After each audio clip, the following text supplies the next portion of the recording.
The most important thing that somebody can do to stave off dementia is to keep cognitively very active. In other words, to seek novelty and to seek challenge. The most important thing for the brain is to be worked out like a muscle all the time.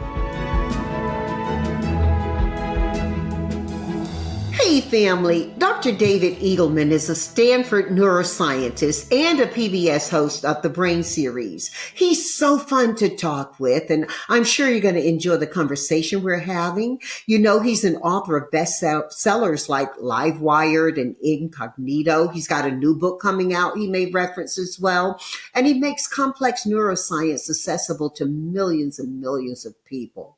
He is a Guggenheim Fellow and a TED speaker, and he bridges popular and scientific cultures together, serving as a scientific advisor for shows like Westworld. Did you enjoy that show? I know I did. Anyway, the main thing is Dr. David advances brain research through over 120 academic publications, and he's here to talk with us. So relax, get ready, enjoy. Dr. David Eagleman. Dr. David, I'm so happy to have you here today. Thank you for showing up. It's a great pleasure to be here. Oh my goodness, we got so much to talk about. You know, I mean, think about your life from you hosting shows on PBS and Netflix to advising on series like Westworld, yay, writing bestsellers and hosting your own podcast, Inner Cosmos. You've taken your brain research to so many fascinating destinations and directions. What drew you to studying the brain? Oh, interesting. Well, my father was a psychiatrist and my mother was a biology teacher, but I never thought I was going to go in that direction. But I guess I was exposed to that as part of the background drinking water. I wanted to be a writer. From the time I could hit the keys on the keyboard, I wanted to write books, but somehow I got pulled into neuroscience and I just loved it when I discovered it. I found it so amazing. In part, it's because I had taken a number of philosophy classes as an undergraduate.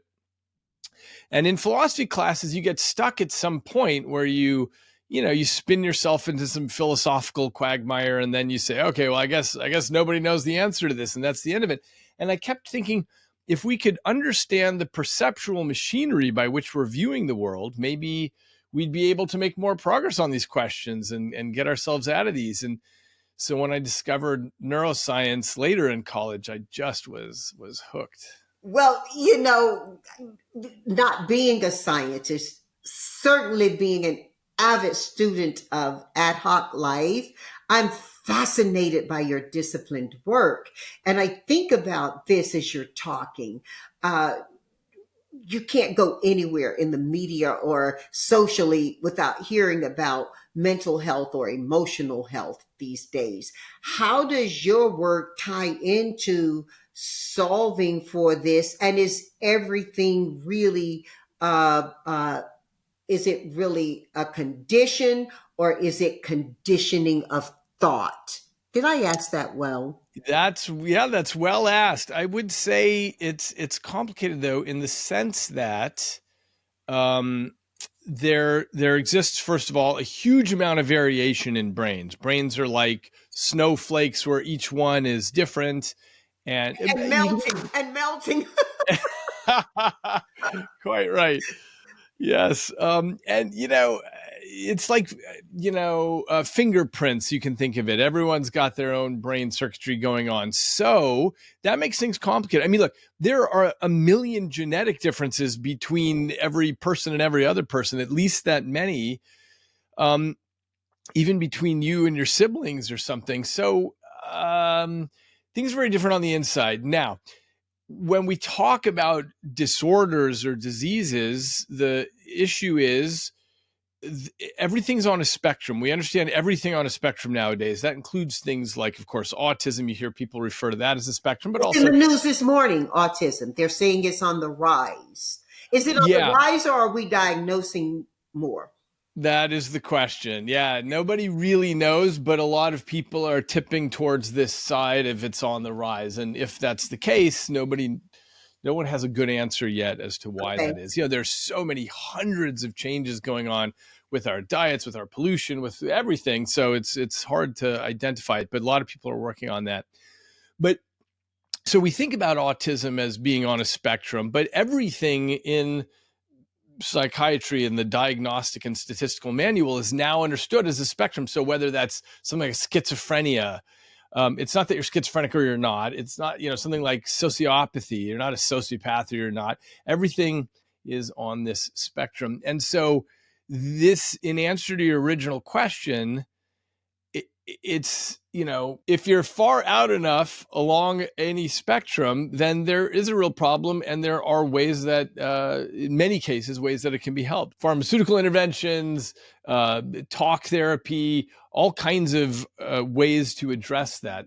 Some things can be addressed just by conditioning your own mind, but certainly not everything. So if somebody is suffering from schizophrenia, there's no way for them to say, hey, I'm just going to condition my mind and be tough and get out of that.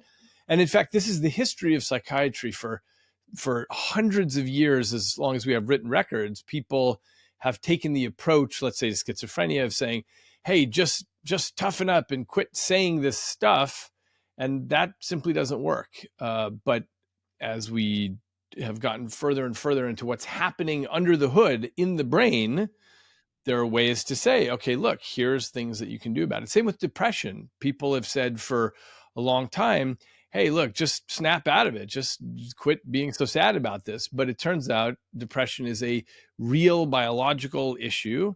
And so nowadays there are all kinds of great therapies, including things that are more drastic, like deep brain stimulation with an electrode versus transcranial magnetic stimulation, which is just zapping the outside of the head with a magnetic field in the right spot. This has gotten FDA approved in recent years. And, things like this are tremendously successful now. Well, you talk about reshaping. Our brains are constantly reshaping based on our experiences.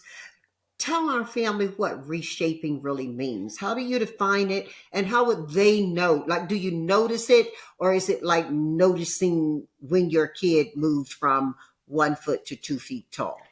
So here's the thing.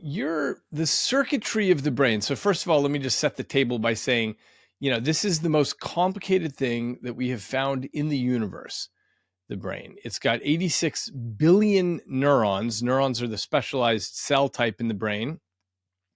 And each one of these neurons is as complicated as a city. It's trafficking millions of proteins around in very complicated cascades. It has the entire human genome inside of it. Every single neuron in your head is got this. And then each one of these makes about 10,000 connections to its neighbors, meaning you have something like 200 trillion connections in the brain. So a system of this complexity bankrupts our language. We have no way of talking about things of this size and complexity. Somehow this is you, all of your hopes and your dreams and your aspirations and the agony and the ecstasy. It's all happening in here. Now, how do we know that? It's because if you were to, let's say, damage your pinky in a car accident, you'd be sad about that, but you wouldn't really be any different. But if you damage a very small chunk of brain tissue, let's say due to a stroke or a tumor or traumatic brain injury, that can change you entirely. That can change your decision making. It can change your risk aversion, your ability to recognize animals or see colors or understand music or hundreds of other things that we see in the clinics every day. And this is how we know that this 3 pounds of tissue, this brain, is the densest representation of you. It is where you live, and the rest of the body is sort of this giant meat puppet that gets controlled by the brain. So hold on, let me pause here. So I'm glad to be your first edit here because I'm I forgot. laughing. I don't Good. want to edit this because I'm laughing because you know what you said, Dr. David? What You did I said say? your brain is this amazing, I'm power quoting you, this amazing Grand Central Station, and then the rest of it is this meat puppet. And I was Yeah. like, oh, I got to tell my daughter. I got to tell her, because I was looking for a word to describe how I felt about being a little bit out of shape right now, just a little bit, right? And you gave me the description. I feel like everything below my neck is just a meat puppet, right? That's exactly right. But you're really onto something that's fascinating to me. Please, yes. So the reason I paused, sorry, is because I was trying to remember what the original question that you asked is Uh-huh. about. And I was asking Um, you to define reshaping. yes. And Okay, so can we great. notice it in ourselves, or is it too iteratively fluid to pay attention to? Okay, so this is what I was going to say. So this is the complexity of the brain. I wanted to illustrate that. So it turns out every second of your life from cradle to grave, your brain is reconfiguring this circuitry. So what you called reshaping, I might call reconfiguring the circuitry, just for clarity, that it's not the actual shape of the outside brain that's changing, but this massive network. Every one of these neurons is seeking around and plugging in, in 10,000 places and changing the strength of those connections all the time. And then sometimes it unplugs the connection and it seeks around and finds a different connection and changes the strength there. So what you have, I mean, this is very weird to think about, but you've got like these 86 billion creatures in your head. They're all moving every moment of your life. Now, everything that Let me you ask you learn. this question. Let me ask you this question. So I have a 9 month old grandchild and a 1 year old granddaughter, a 9 month old grandson, 1 year old granddaughter. Did they come equipped with all those, or are they growing and adding as they like? Does my brain have the same number from birth to death unless some die? Or you get where I'm going with this? Yes. So it turns out you're born with all the neurons you're going to have. So you've got, let's say, 86 billion of them, and they're only dying from there. So you either Um, got it or you don't. right. So everyone's got it at the beginning. And then what happens, the thing that changes is the connectivity between them. So what happens during the first 2 years of life is that these neurons are reaching out and making more and more connections with each other. It turns out that the density of connections reaches a peak at 2 years old. You have about 50% more connections than you'll ever have the rest of your life. And from there, it's a game of pruning the garden. You're taking all this overgrowth and you're figuring out what is your world and what is resonating with your world, and then you're cutting a lot of those connections. Does So in a sense, experience impact how those connections occur or how much they occur? so Or experience is everything. Everything that about oh, that connection and the for those pruning first two is, years?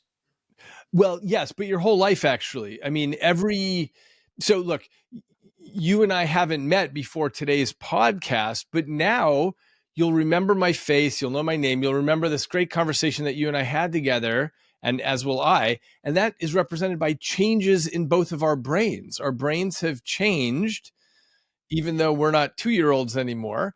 So until the day you die, you're this. So this is what's known as brain plasticity. This is the notion, and that's an older. I mean, it's the term of art, but it comes from. It was defined 100 years ago because people were impressed with plastic manufacturing. If I take a piece of plastic and I mold it into a particular shape, it will hold on to that shape. That's what we like about the material plastic. And so William James, the great psychologist, said, look, this is kind of what brains do. They are molded by experience. You learn that my name is David. And so then that makes a change in your brain that stays. So a month from now, someone says, who is that podcast guest? He said, that was David. And so that's the idea of brain plasticity. Your brain's So let me always ask you changing. a couple of questions on that. Okay. One is, how has your discovery around reshaping changed how you see human potential and our ability to change even as adults? Um, I mean, a lot of people are walking around today with, depression or emotional, people are talking about being triggered a lot more. So that's one question. How has it changed your approach to what's possible? And then the other one, which may or may not be connected, see me working my brain now, may or may not be connected, is around Alzheimer's. Like my husband transitioned of Alzheimer's and dementia. Did he lose some, or what? Is there a potential to help that? If we can understand reshaping, can we influence reshaping?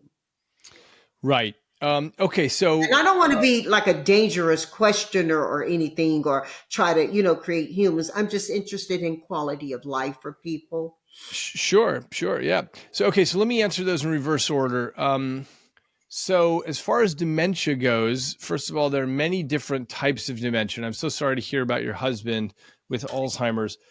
As one of those, the We thing got is there are lucky, I many. think, though. We got lucky. They told me we were lucky because they said typically a person's personality goes the opposite direction. And he'd always been a very positive, happy person.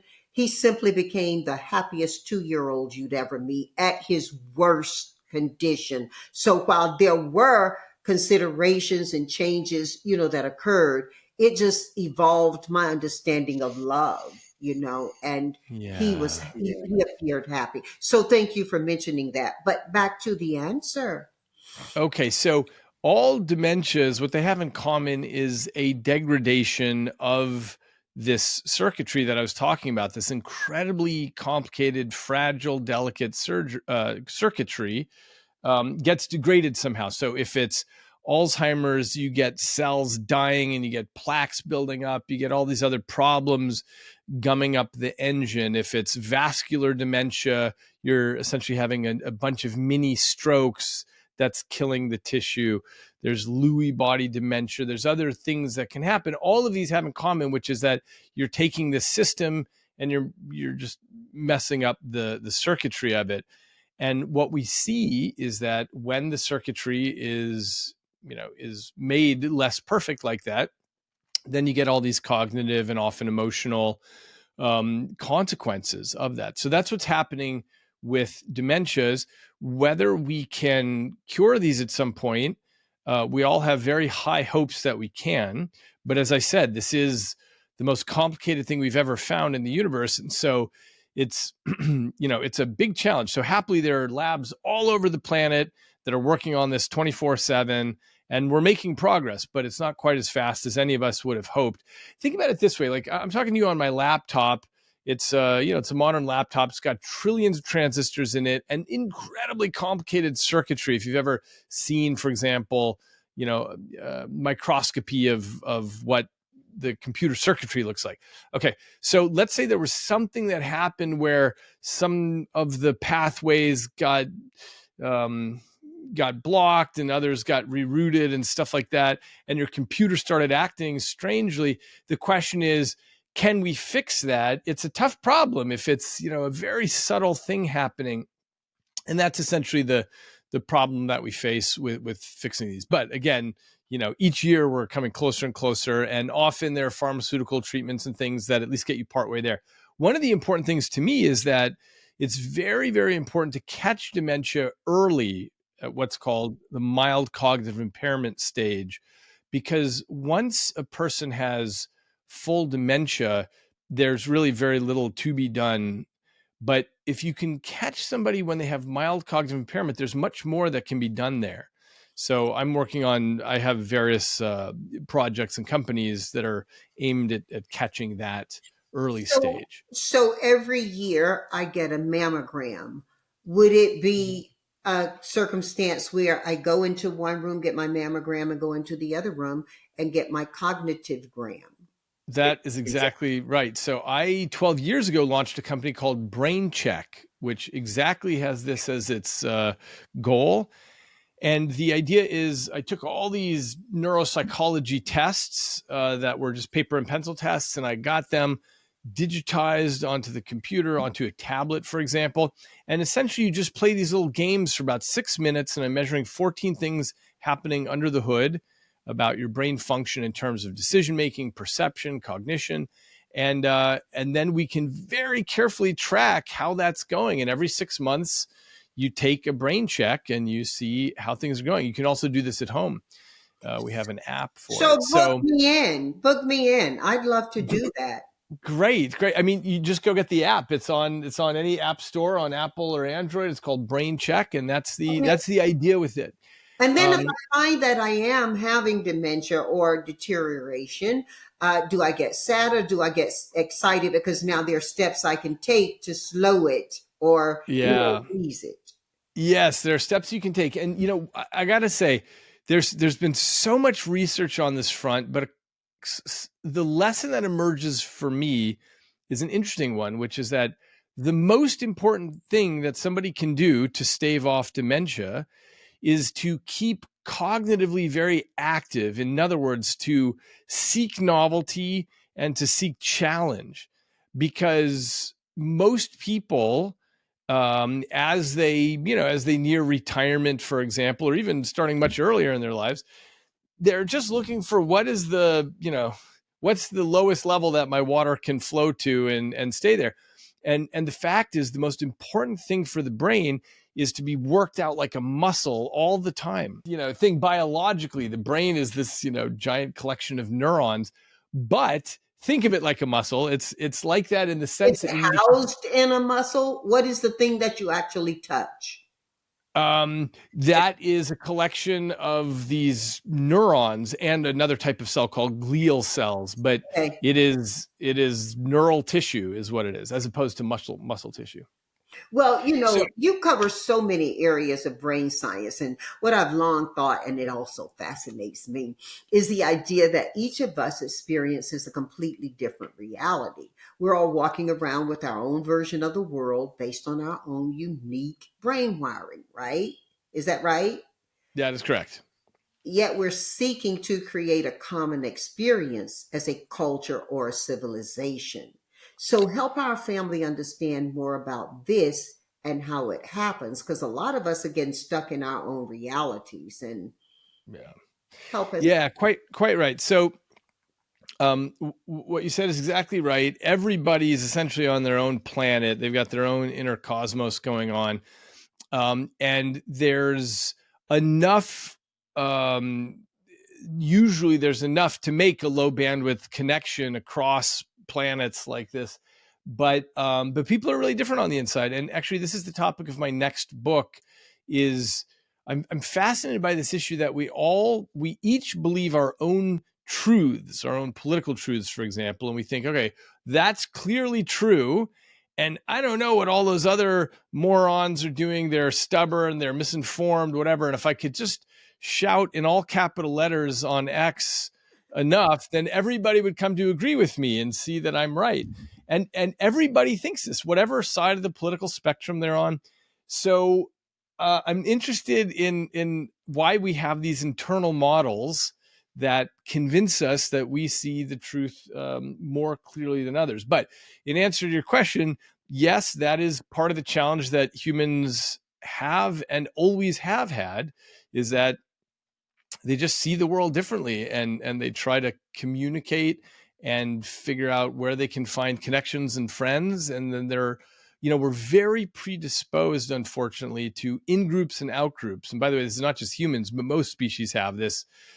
For example, chimpanzee troops have been studied in detail on this stuff, and they've got their troop, and then there's everyone else's enemy troops, and most animals will do this kind of thing. So um, that's something we just have to battle, because at the same time, we've got this really high order rationality as humans, this really high level of cognition, and we're trying to build something bigger and better. So one of the things we do, for example, is we use legislation to this end. We take our best ideas and we enthrone them in legislation. So take something like anti-discriminatory housing laws. People, have always felt like, well, I want to sell my house to someone who's from my culture, or, my religion, or who looks like me, or something like that. But as humans, we figured out, okay, look, we've got better ideas than that. And so we enshrine that in a law, and we say, okay, you can't do that anymore. So even though we have these in-group and out-group predispositions, we also have the brains to increasingly uh, prevent those when we don't need those. Well, in your book, Livewired, Dr. David, you talk about how our brains can self rewire throughout our lives, something that you referenced as plasticity. For Yeah. our family who may not be familiar with this term, can you really talk to us about how we can actively harness this ability of our brains to adapt and change? And, not necessarily as we get older, maybe if we can do it younger, does it help influence better quality life or better common experiences? It's really important to challenge the brain. So when you're a child, you have lots of challenges. You're in school, you're trying to learn things, you're figuring out the world, you're learning your language, your culture, all that. When you get a job, though, for a lot of people, they'll get a job, they'll work that job for 40 years, then they'll retire. And the problem is you're not really challenging the brain sufficiently in that case. And so it is very useful to seek challenges. Mm. And that's the thing that just requires a little bit of forethought in that. And where you always want to be is in between achievable but frustrating. You want to be somewhere in that range. So So, work the puzzles if you're a crossworder, work the puzzles that you don't always get all the answers so quickly. well, that's exactly right. And when you start getting pretty good at, let's say, crossword puzzles, drop crossword puzzles and pick up some new game that you're terrible at, that you don't know anything about, and keep doing that. You want Does to sleep always, really matter? Does sleep really matter that much? oh, My sleep. children are telling me, oh, mom, one of the ways to prevent or stave off dementia is sleep. And Yes. I've always looked at sleep like miniature deaths. And they're like, no, no, no, they're actually life giving.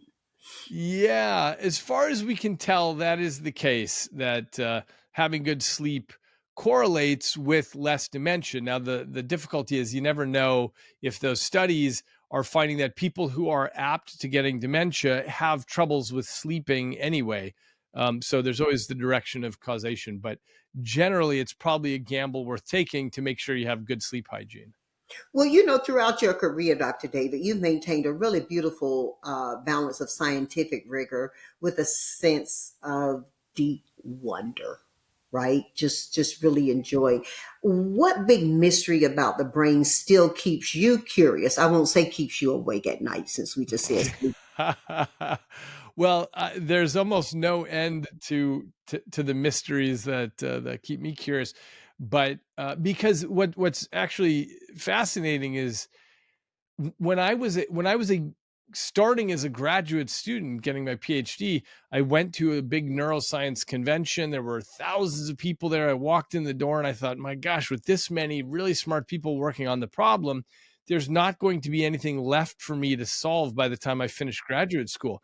But as it turns out, that was a long time ago, and we still haven't answered most of the big problems. And it's not for lack of people working enormously hard.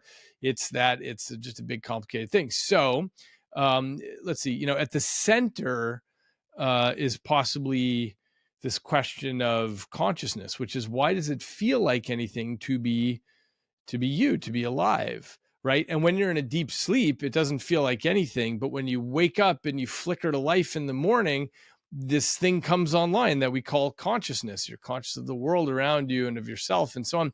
But we don't know how to build devices where you put together a bunch of pieces and parts and have it feel like So something. In other AI words, isn't helping you there, or it's helping you but not solving. I didn't hear the first word you said. What? AI, Oh, AI. AI. Yeah, AI is enormously helpful in terms of pulling data together.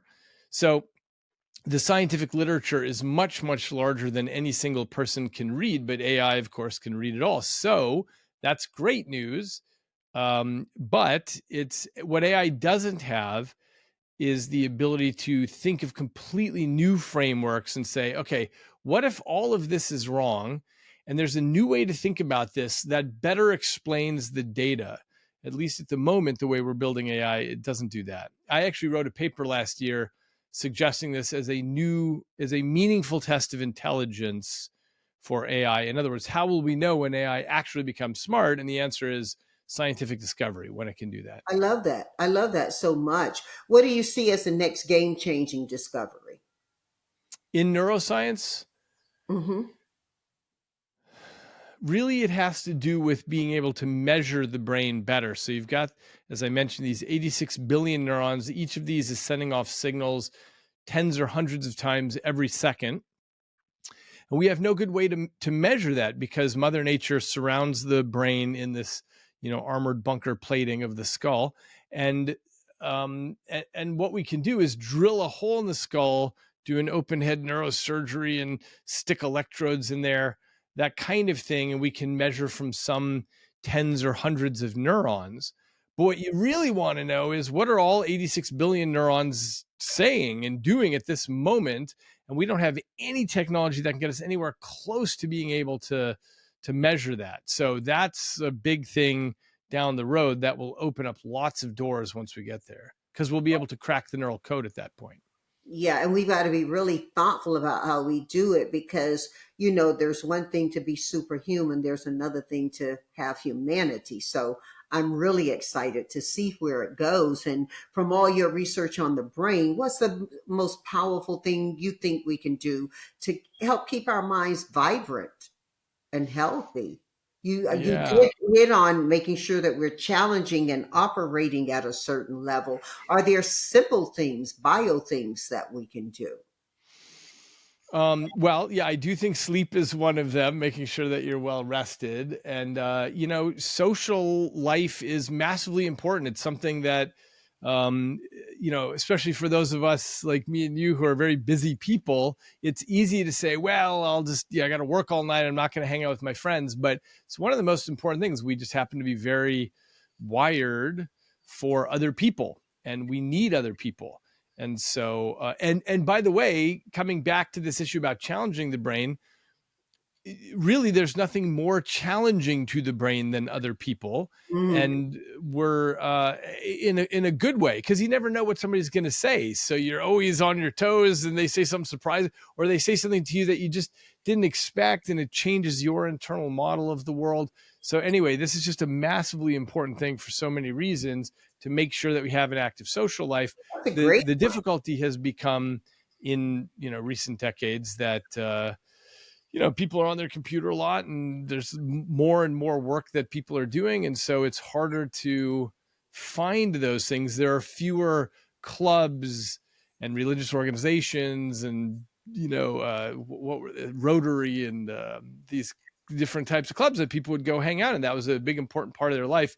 We really have to seek those more actively now.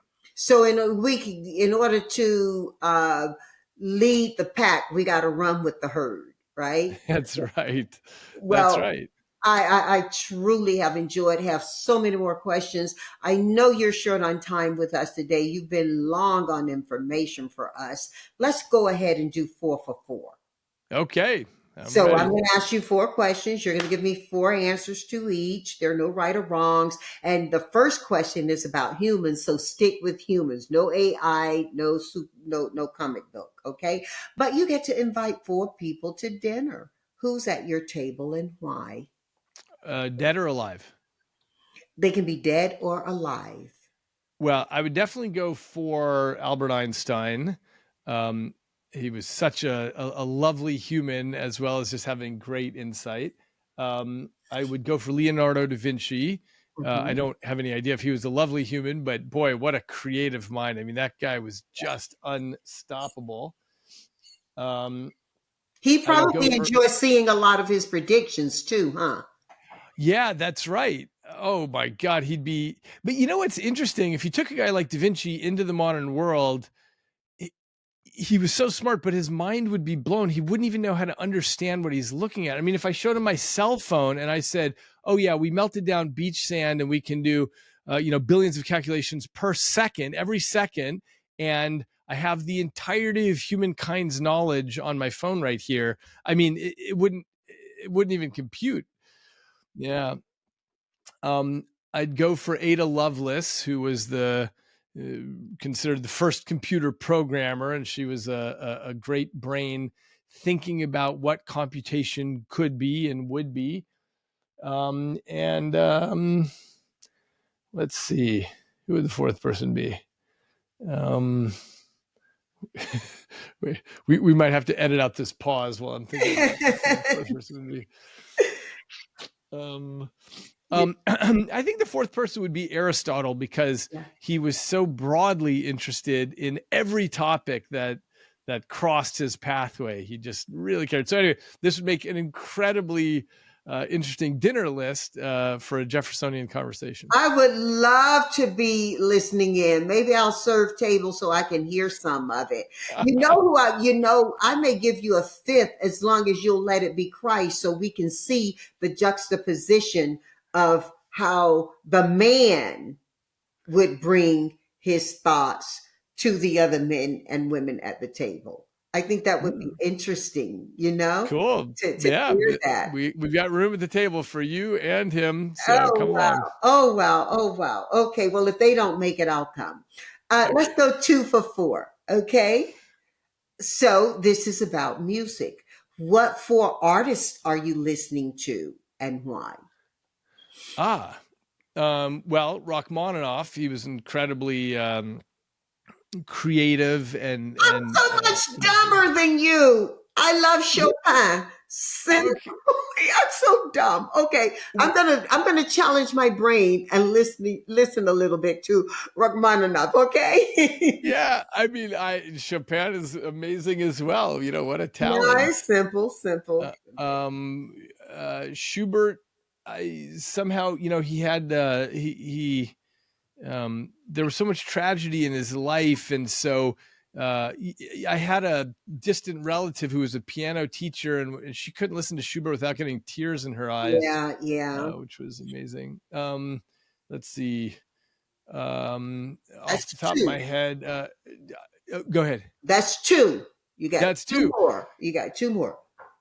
I mean, for modern artists, I like Tracy Chapman and Lisa Loeb. I always love their stuff, or Sia. I Uh-huh. love them. So that's, yeah, maybe I'd round it out with a dinner with them. Fantastic. I like me a little bit of Tracy too. Yeah.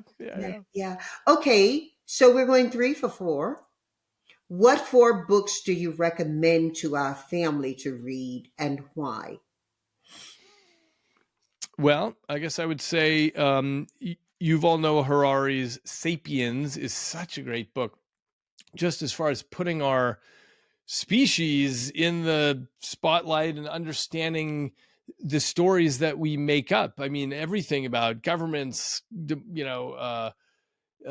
currencies, religions, everything. It's all just a bunch of animals making things up in a particular way. It's a fantastic book, really beautifully written book.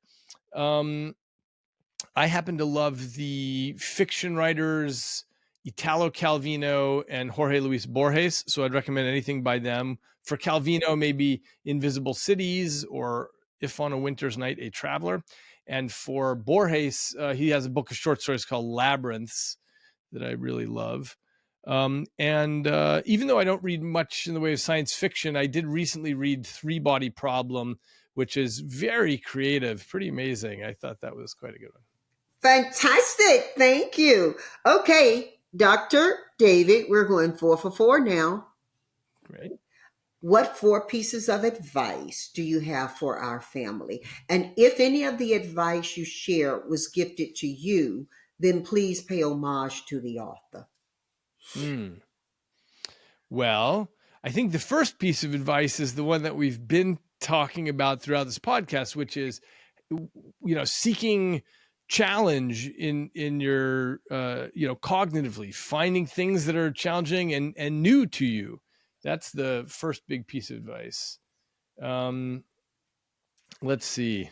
Second piece might be, I heard a quotation and I heard it attributed to Robin Williams. And then I heard that it was actually not he, but someone else. And then I looked into it and it turns out nobody knows where this comes from. But it's essentially treat everybody kindly because you have no idea what their internal battles are. Oh, So everybody's got stuff going on and you just got to treat everybody kindly as a result. I love you for that one. Thank you. Yeah. I would certainly advise people to do physical exercise, because that's one of the things that we learn when studying the brain, is that the brain and the body, of course, are in this very tight relationship. And the more physical exercise you get, the better off you are in terms of cognition and mood, and probably longevity. So athletes and athleticism is a form of genius in itself as well, isn't it? Sure. Mm. Sure. And it's all controlled by the brain. I mean, so an athletic body is controlled by the brain, and you're practicing things over and over again. And it's just an expression, in the same way that I might throw out an idea, someone else throws out a long jump or a swimming sprint, and it's the same sort of output from the brain. Yeah. And then my fourth piece of advice would be to not be dogmatic about things, but to seek possibilities, to think about things in what I consider to be a scientific mindset, which is, in science, we never talk about, oh, this is the truth, or this has been proven. These are sort of common misconceptions about science. But in fact, any good scientist will say, look, the weight of the evidence suggests this, but there are lots of other possibilities here, some of which are less likely, some are more likely, but science always has a broad table and puts all the hypotheses on the table, all the possibilities, and then you use the tools of science to try to gather evidence to weigh in favor of one over the others. But when it comes to anything, politics, religion, whatever the issue is, it probably makes sense to not be dogmatic and say, I absolutely know the truth about this, but instead to say, okay, look, this is what I believe is going on, but I'm open to dialogue. I'm open to thinking about other possibilities, because there's no way that you are the single person on the planet who happens to be right about everything. I love that advice so much. It is a perfect point for us to have to conclude, since we must. Thank you so much. Please, please, please come back and visit us, okay? Great. Thank you, JBH. Such a pleasure to talk with you. Oh, wonderful. Hey, look, from my heart to your home. Thank you. Thank you.